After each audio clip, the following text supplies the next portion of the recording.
अस्सलाम वालेकुम दोस्तों, मैं मुस्तफ़ा अमान अपने प्लेटफॉर्म ये जो है जी वजदान के प्लेटफॉर्म पे अपने सेगमेंट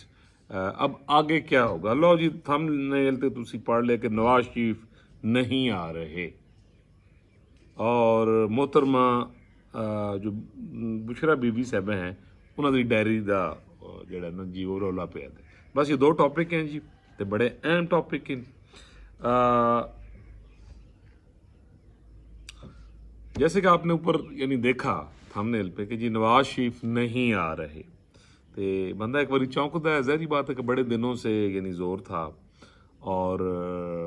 कहा जा रहा था जी कि मियाँ साहब जो हैं बस वो तैयारियां चिन, तो मियाँ साहब फिर सऊदी अरब काफ़ी दिन रहने तो बाद, दुबई रहने तो बाद दोबारा लंदन चले गए और यानी ऐसे नज़र आया जी कि मियाँ साहब नहीं आ रहे। अच्छा जी, हुण मियाँ साहब क्यों नहीं आ रहे या आ भी रहन के नहीं आ रहे, एक क्वेश्चन है। तो ऐसा कि कल आपको यानी पता होगा कि 3 रुकनी बेंच जो उमर अता, बंदयाल एजाजुल हसन और मुनीब अख्तर पर मुश्तमिल था, उन्होंने वो एक जो महफूज किया हुआ फैसला था सुप्रीम कोर्ट रिव्यू एक्ट, हाँ जी, उसको कालअदम करार दिया। और उसमें यानी जो मोटी सी बात मैं बता देता हूँ कि ये जो एक अज़ खुद नोटिस का इख्तियार है 1843 के तहत जो चीफ जस्टिस लेता है और उसके बाद यानी उस पर यानी फैसला देता है, तो उसमें जो मुलजिम या जो मुजरिम साबित हो जाता है उसके पास यानी अपील का हक नहीं होता। ये थोड़ा सा मैं बता दूं, काफ़ी दोस्तों ने कहा जी कि इस इंटरप्रिटेशन की समझ नहीं आती भी, अक्सर हम व्लॉग्स भी सुनते हैं, टीवी पे भी देखते हैं। तो ये देखें नाज़रीन, जैसे कि आप कहते हैं कि आप लोकल कोर्ट जो आपकी ये सिविल कोर्ट होती है, अक्सर आपका मामला कोई भी क्रिमिनल हो या दीवानी केस हो तो आप वहाँ पर यानी फाइल करते हैं या आपके अगेंस्ट होता है, तो पहले आप वहाँ से फैसला आता है, फिर उसके बाद सेशन कोर्ट से फिर हाई कोर्ट, यानी अपील का जो सिस्टम होता है कि जो फ्री जिसके हक में फैसला नहीं होता तो उसके पास ऑप्शंस होते हैं कि सिविल कोर्ट या ट्रायल कोर्ट के बाद वो सेशन कोर्ट, हाई कोर्ट के बाद आखिरी जो होता है वो यानी सुप्रीम कोर्ट ऑफ पाकिस्तान होता है। तो यहाँ पर ये जो 183 का जो ये इख्तियार है खुद नोटिस का, इसके तहत जो कार्रवाई होती है तो इसमें छोटा सा रिव्यू तो होता है जिसमें 1 से 2% से ज़्यादा चांस नहीं होता किसी किस्म की भी चेंजिंग का या यानी फैसले का। और वही वाले जो जज होते हैं जिन्होंने वो जो बेंच होता है, जैसे ये 3 रुकनी बेंच है उमर अता, बंदयाल एजाजुल हसन और Munib Akhtar, same like that जो है वो उस पर यानी जो फैसला कर चुके होते हैं, तो फिर रिव्यू भी इन्हीं लोगों ने ही करना होता है, तो वो कम चांस होता है। और जो फ्रीक होता है उसके पास जो है ना यानी वो मज़ीद इंसाफ लेने का या क्लैरिटी का यानी मौका नहीं होता। तो वो पार्लियामेंट ने एक यानी एक्ट पास किया था जिसमें यानी 184 के जो मुतासिन हैं, चाहे वो कितना अर्सा पहले भी उनका वैसे तो होता है ना कि 30 डेज होते हैं जी कानून के मुताबिक, तो 184 के तहत जो मुतासरीन थे उनको एक मौका पार्लियामेंट ने, बड़ा ज़बरदस्त कानून ये बनाया था,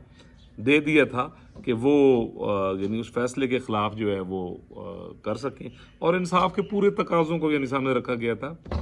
कि वो ये वाले जज नहीं सुनेंगे, फिर वो एक नया बेंच होगा जो उसको रिव्यू करेगा, उसको देखेगा और उसके बाद यानी वो फैसला देगा। तो वो इंसाफ होता नज़र भी आ रहा था। अच्छा, तो उस फैसले को ये जो 3 रुकनी बेंच है उसने उसको कालअदम करार दिया। अच्छा, अब उसमें जनाब डेफिनेटली क्योंकि माशाल्लाह पाकिस्तानी कौम मसी ओवा, मैं अक्सर दोस्तों से कहता हूँ कि हमारे अंदर खूबसूरती ये है कि जनाब सानू अलाम भी होता है। अच्छा, मुर्गे दी तो आवाज़ आ रही है जनाब, साथ ही मेरा जू है छोटा सा, तो उसमें जनाब बतखां, मुर्गे ते कोई छोटे मोटे कुछ यानी परिंदे, अभी जनाब छोटा सा मंकी भी कहा हुआ है, वो भी आएगा तो मैं किसी दिन आपको विजिट करूँगा, तो तुसी भी इंजॉय करो नाल सुबह सुबह, क्योंकि मैं सुबह सुबह ये रिकॉर्ड करवा रहा हूँ। तो जिन साड़ी जबान कहते हैं बांगा देना, तो कुकड़ साड़ा ना बांगा देना शुरू हो गया। तो यानी अपील का जो यानी हक दिया गया था, तो वो इन्होंने उसको यानी कालादम करार दिया। तो दोस्तों ने फिर जैसे मैंने कहा ना कि हमें अलाहाम से लेकर इत्थे जनाब हर आदमी जड़ा है ना, चाहे वो पे टांगा चलांदा है, हुण तो खैर टांगे मेरे ख्याल ही खत्म हो गए, मैं नहीं वैसे वेखे काफ़ी अरसे तो, या कोई रक्षा भी चला रहा तो जनाब वो भी अपनी ओपीनियन देंदा जी ए हुण मियाँ आके तकाए, ठीक है ना जी, ए हुण नवाज शरीफ ने नहीं आना, हाँ जी हाँ जी हाँ जी, कि ए फैसला होया ही ऐसे गल तो लो जी। मैं तो फिर मैंने आपको बताया ना कि सम टाइम क्या अक्सर यही होता है कि मैं ज़्यादा जो है ना वो क्या कहते हैं अपना इंटरप्रटेशन में नहीं जाता मैं, तो साढ़ा तो काम होता है ना हल्का जिहा इशारा कर दो, ठीक है जी। तो बस मैं ये कहूँगा जी कि बाकी सब खैरियत है, बाकी सब खैरियत है, तो मियाँ साहब को यानी इससे कोई जो है ना यानी फ़र्क नहीं पड़ेगा। नाज़रीन एक चीज़ और मैं बताऊँ आपको, इससे पहले कि मैं यानी आगे जाऊँ। अच्छा ये मेरी अपनी लाइंस हैं जो मेरे कॉलम्स में या फेसबुक पर आप देख सकते हैं, जैसे मैंने आपको अपना यानी पेज बताया था, आप विज़िट करें तो आपको वो चीज़ें नज़र आएंगी जो मैं बोल रहा हूँ। तो मैं हमेशा कोशिश करता हूँ कि मैं अपनी ओपिनियन दूँ और मैं अपनी कोटेशंस दूँ, यार मैं भी तो कर सकता है ना। चलो बकौल गौर बाट साहब दे असी यानी असी शूदर लोग हाँ, तो शूदर भी कदी कदी चंगी गल मसलन कर सकते हैं। याद रखिएगा, अच्छाई, नेकी, खूबसूरती, ये मेरे अल्फाज है, मेरी रिसर्च है, पॉजिटिविटी, इसकी एक सरहद होती है, अच्छाई की एक सरहद होती है। ये मैं ऐसे बात करूँगा कि जैसे आप किसी से अच्छाई करते जा रहे हैं और आपको उसका रिवार्ड जो है वो नेगेटिव मिलता जा रहा है, तो एक वक्त आता है कि इंसान जाके अपने आप को वहाँ स्टॉप लगा के रिजर्व हो जाता है। तो अच्छाई और पॉजिटिविटी की एक सरहद होती है, लेकिन बेशर्मी, हसद, बुग़्ज़, अनाद, घटियापन, नीचपन, मुनाफ़क़त, इसकी कोई दुनिया में सरहद नहीं होती। जो नीच आदमी होता है, जो मुनाफिक आदमी होता है, वो कहते हैं ना चोर चोरी तो जाए तो हेरा फेरी तो ना जाए। तो इन चीज़ों की कोई सरहद नहीं होती, याद रखिएगा। तो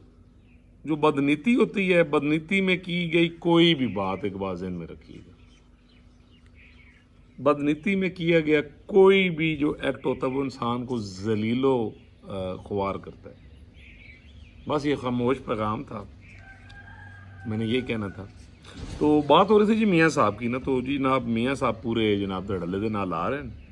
और जल्दी आ रहे हैं, बहुत जल्दी आ रहे हैं इंशाल्लाह। और क्योंकि इलेक्शन है, इलेक्शन का तो मैं यानी पहले ही आपको बता रहा था कि शायद यानी फैब दे विच फरवरी मार्च दे यानी एड़े गेड़े हो जान, यानी ये बात तो मैं पिछले 1.5 साल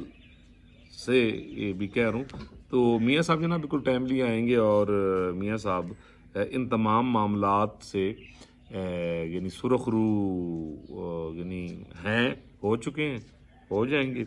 और याद रखो कि वज़ीर आज़म बनना ज़रूरी नहीं होता। मैंने मियाँ साहब के साथ जो व्लॉग किया था, मैंने उसमें भी कहा था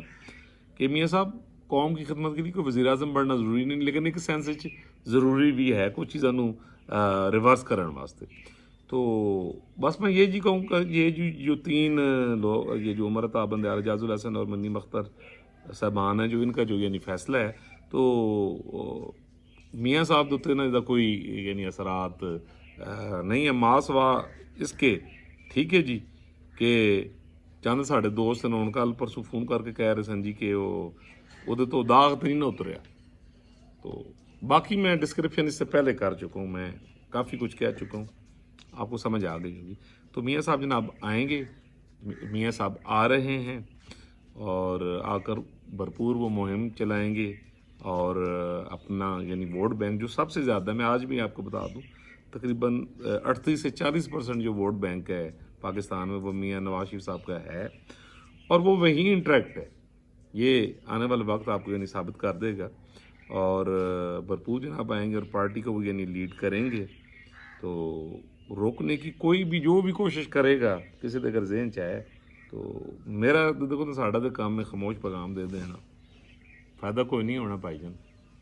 خواری ہے، تو بہتر ہے جمہوریت کو جی چلنے دیں، سب کو موقع دیں اور معاملات کو جو ہے وہ بہتر اگلا پوائنٹ جی، بشرا بیوی کی ڈائری۔ خان صاحب کی جب یعنی اریسٹ ہوا تو اس دوران ایک جو ڈائری ہے وہ پولیس والوں کے یعنی ہاتھ لگی، تو اس میں بتایا گیا جی کہ بہت سارے معاملات جو ہیں وہ بشرا بیوی چلا رہی تھی، حکومتی معاملات بھی، اور اس میں وہ یعنی ڈیٹیل شاید ان کے ہاتھ سے ہی لکھی یعنی وہ ڈائری ہے۔ تو اب وہ میں یہ سمجھتا ہوں کہ میڈیا کو بھی دھیان کرنا چاہیے، میری پرسنل یعنی اوپینین ہے، اور یہ جو ہمارے قانون نافذ کرنے والے یعنی ادارے ہیں یعنی انہیں بھی ان چیزوں کا سہارا یعنی نہیں لینا چاہیے، یعنی دا فائدہ کو نہیں۔ ایک تو یہ ان کی پرسنل ڈائری تھی، میں یہ سمجھتا ہوں کسی کی پرسنل ڈائری پڑھنا پھر اس کو کرنا تو کل مجھے اچھا نہیں لگا، میں آپ کو ایک پرسنل یعنی اپنی یعنی اوپینین دے رہا ہوں۔ بشرا بی بی پہ اس کے علاوہ بہت زیادہ کرپشنس کا یعنی الزامات ہیں، اور میں جہاں تک جتنا قانون مجھے سمجھ یعنی آتا ہے تو وہ اوپن اینڈ شٹ کیسز ہیں جس میں کوئی دو آرا ہے ہی نہیں، چاہے وہ القادر ٹرسٹ ہو، فراغوگی والے کیسز ہوں، ٹھیک ہے جی، توشہ خانہ کے کیسز ہیں یہ، اچھا اس کے علاوہ نیب میں جو کیسز چل رہے ہیں تو اس میں جناب مجھے کوئی ڈاؤٹ نہیں ہے کہ یہ چیزیں کرنے کی ضرورت نہیں ہے۔ تو میں یہ ریکویسٹ بھی کروں گا، ریاست پاکستان سے بھی کروں گا، حکومت سے بھی کروں گا کہ مطلب یہ کلچر اب ختم ہونا چاہیے، یعنی اس طرح کی جو چیزیں یعنی آپ لاتے ہیں اور لا کے جناب دیتے پروپیگنڈا شروع ہو جاتا ہے۔ میں نے جو ہے وہ پچھلے ویلاگ میں ایک بینگن والی مثال دیتی سی نا، پٹھیاں لی بتاؤں والی نا، کہ والد محترم کہتے سن کہ یہ کوئی وٹامن نہیں، یہ کوئی نقصان نہیں، یہ کوئی فائدہ نہیں، تو لہٰذا میرا مقصد کہ یہو جے کماں تو یعنی اوائڈ کرو کہ جس کا نہ کوئی آپ کو یعنی مطلب یہ ایز اے ایویڈنس میرا نہیں خیال کہ کہیں یعنی پیش ہو یعنی سکتا ہو، ماس ہے کسی کی کریکٹر اساسینیشن، تو کریکٹر اساسینیشن کرنا بھی کوئی میرے خیال میں کوئی مناسب نہیں۔ اب یہ چیزیں رک جانی چاہیے، دنیا بہت آگے چلی گئی ہے، دنیا بہت زیادہ ترقی کی طرف چلی گئی ہے، وہ کام کر دین پا جی، ٹھیک ہے۔ تو باقی اگر جناب تسی کو معاملات چلانے ہیں تو کرپشن دے بہت اوپن اینڈ شٹ کیسز ہیں، میں سمجھتا ہوں کہ یعنی ادھر توجہ دے کے اور اگر وہ پرووڈ ہوندے ہیں ٹھیک ہے جی تو یعنی اس پر بالکل سزا جزا اور جو قانون قاعدہ ہے اس سے تو کوئی بھی بری الذمہ نہیں ہے۔ تو بس یہ آج تک کا یہی ویلاگ تھا جی، بالکل میاں نواز شریف صاحب آ رہے ہیں، میں آپ کو ڈنگی کی چوٹ پہ بتا رہا ہوں، اور آ کے بڑا کچھ مطلب کرن گے۔ تو دوستو کائنڈلی اور جڑے دوست جڑے روز مینوں فون کر کے جناب کہہ رہے ہوندے یار تھوڑا جہا قانون بھی پڑھ لیا کرو، حالات بھی نظر رکھ لیا کرو، تو آخری بات پاکستان کے نوجوانوں سے کہ خدا را اللہ دا واسطہ جی، ٹھیک ہے جی، چلو تہانوں انہاں دا واسطہ یا ادا واسطہ جہدے نال تسی اتنا بڑا پیار کرتے ہو، انہاں لونڈے لپاڑے نوں سننا چھوڑ دو جڑے اتنے بھی بیٹھے ہیں، جتنا ان پڑھ بریگیڈ ہے، ٹھیک ہے جی، تو جڑے باہر بیٹھے دے لونڈے لپاڑے، چاہے وہ برطانیہ ہے، چاہے کوئی کینیڈا بیٹھے ہے، تو چاہے کوئی امریکہ بیٹھے ہے، وہ مستری ٹائپ دے لوگ ہیں، خدا را انہاں نوں سن کے اپنا ٹائم نہ ضائع کرو، ٹھیک ہے جی۔ پالیٹکس کرنی ہے، شوق ہے آپ کو، تو ضرور آپ ایز اے پولیٹیکل ورکر کریں پاکستان کی مضبوطی کے لیے، ٹھیک ہے جی، اور کوئی تھوڑا جہا اسٹڈی کر لو، کچھ عقل فہم شعور یہ چیزاں ہوندی ہیں، ان کو تھوڑا جہا یعنی اس کا بھی استعمال کر لیا کریں۔ اور لونڈے لپاڑے جڑے ہیں ہمارے منصور علی خان صاحب ہیں، بھائی ہیں ہمارے چھوٹے، وہ جو اکثر کہتے ہیں خوب خوبصورت بات کرتے ہیں، تو لونڈے لپاڑے آندے کو لو بری صحبت کو لو بچو، اچھے لوگ ہیں، میں اکثر لوگوں کے نام لیتا رہتا ہوں یار، ان کو سنا کریں تو خبر بھی ٹھیک ہوندی ہے، اچھا کوئی تہذیب بھی بندہ سیکھتا ہے، بہت ساری چیزیں سیکھتا ہے، ٹھیک ہے جی، اور پھر آپ کا معاملات کے اوپر غریبی ہوتی ہے، آپ کے پاس ایک یعنی علم بھی آتا ہے۔ میرا خیال ہے شاید تیرے دل میں اتر جائے میری بات جی۔ ویلاگ بس اتنا ہی تھا، انشاءاللہ ملیں گے جی اگلے ویلاگ میں ایک نئے ٹاپک کے ساتھ۔